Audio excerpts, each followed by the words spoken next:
So I wanted to come on here and talk about Bengals Vikings this weekend, but also I wanted to take a look at the bigger picture as it pertains to this team. First off, the matchup. The Minnesota Vikings are a struggling football team right now. Their starting quarterback is out, their starting running back is out. This, to me, is a golden opportunity for the Bengals to get off to a 3-0 start. I am very excited to see what Jake Browning can do. I mean, obviously, he's not Joe Burrow, but he's got a lot of playmakers around him.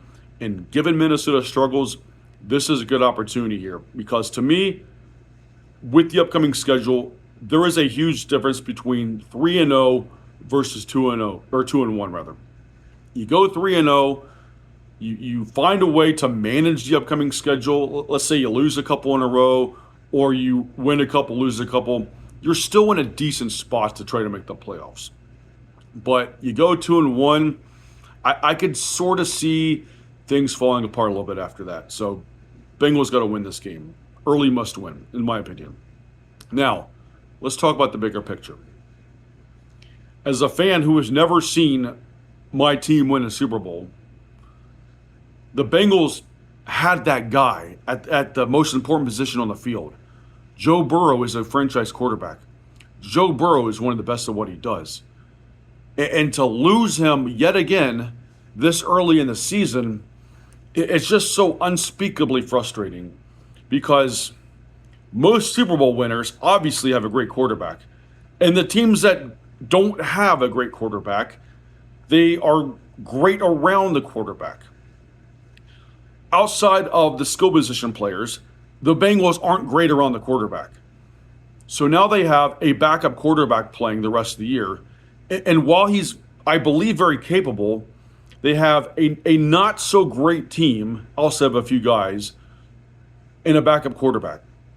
So any Super Bowl thoughts or hopes or expectations, I guess miracles have happened before, but the way I see it, this Bengals team, they're playing with house money the rest of the year because there's really nothing worse that can happen to a team than losing your main guy so early on. What can be worse than this? I can't think of anything.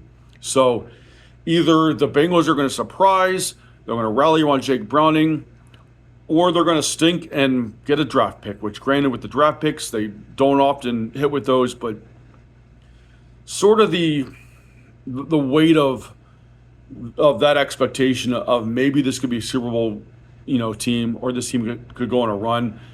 That's almost gone right now. We're just playing football and we're seeing what happens. Now, it's still early. I've waited a long time for football season. I'm not bailing. I'm excited to see what Browning can do.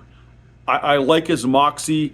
I think he has poise. Yes, he makes mistakes. But for whatever reason, Zach Taylor seems to coach him up better than he does Joe Burrow. So, excited to see what he can do this weekend.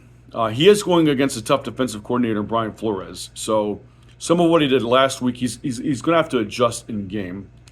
But with this team looking forward, given the news that happened, it can't really get any worse, like I already mentioned. So, I don't know. I feel devastated with the Burrow injury, but I'm kind of just, okay, it's happened. How do we move on from here? So, yeah, those are just some of my thoughts about this weekend's matchup, plus the bigger picture as a whole. So, yeah, I just want to come on here and just disperse some thoughts. If anybody has anything they would like to say, comments or anything, feel free to do so. Until next time, I'll talk to you later. Take care. Bye.